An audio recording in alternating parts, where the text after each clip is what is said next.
go back to my secondary school again, where I was invited for a birthday party together with some of my friends. And then we go for this party and we have fun. It was wonderful. And then later on in school, some days or weeks, I can't really remember the timeline, I was just being my normal chirpy self. And then somebody just said to me, a friend of mine just said to me, why are you always so happy? Don't you know what people are saying about you? And it was so shocking for the 14 or 13-year-old me at that time. And I'm like, what are people saying about me? And she made reference to that birthday party where we were just like maybe 4, 5, or 6 of us who were there. People were all known to me or my friends, and she mentioned that somebody who was there, she told me who the person was. She said somebody was there, had come back from that party and reported to a group of people, of which this narrator is included, and had said to her, oh, did you see how Norma dressed? If you had seen how she dressed at the party, she dressed with, she wore a dress that looked like her mother just bought it for her, or she wore a dress that looked like it was bought for her by her mom, and I think the whole point was that it was not really like a mature dress. I was dressed like a little girl, which I was at that time.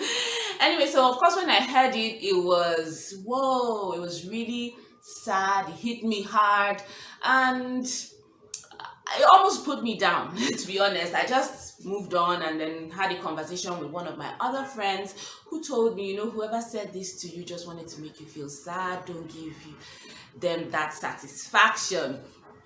And I think that was how I was able to just reason it or rationalize it in my mind at that time as a little girl. It just reminds me also of the time when I was going to write an exam, a GCE exam. It was a combined Igbo exam. Yes, I did Igbo in my GCE. So I wrote the rest of my papers in another school, but for Igbo it was combined, maybe because the students who are writing those exams are not that much. So we all had to come to my secondary school, Federal Government College. I was writing at that time in SS2. So I came to Federal Government College, but before I came, I was so anxious because of all the things that had been said to me at different times about dressing and looks and all that. I was having so much anxiety about what to wear on that day because I knew that whatever I was going to wear was going to be judged by some invisible forces. And but eventually I picked on something. I think I wore a pleated skirt and a sleeveless top. It was the same material up and down. It was, it's not like very stylish or what people would call stylish at that time. And so I came hoping and praying that, these people, they should have mercy on me today. But when I came to school, there were other classmates doing the same exam, and then I heard later on that they had made fun of my dressing too, and had said, did you see what Norma wore to school? And did you see what so and so person wore, comparing us and saying the other person had dressed better because I think she was wearing hipsters and some kind of body hug, and I had worn this whole girly CC dress, so all those things affected me, going down the line. But I think because I was strong enough to push back at it, it didn't seem so obvious, but there were always voices in my head.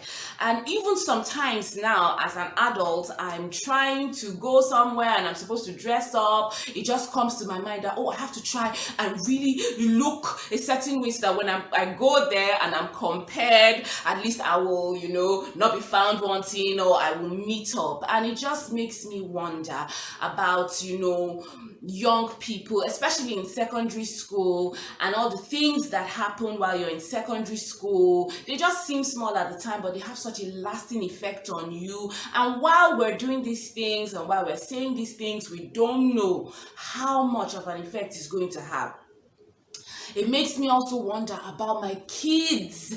I so want to raise confident kids, but I also don't want to raise children that are so, confident that they're tilting into meanness. You don't want your child to be bullied, so you want them to be confident in themselves. What you have is good enough. Don't let anybody tell you different, but you don't want them now to be unkind or to be mean to other people and say things that could, just affect these people's lives, depending on your temperament, depending on the stuff that you're made of. Different things can affect you at different times.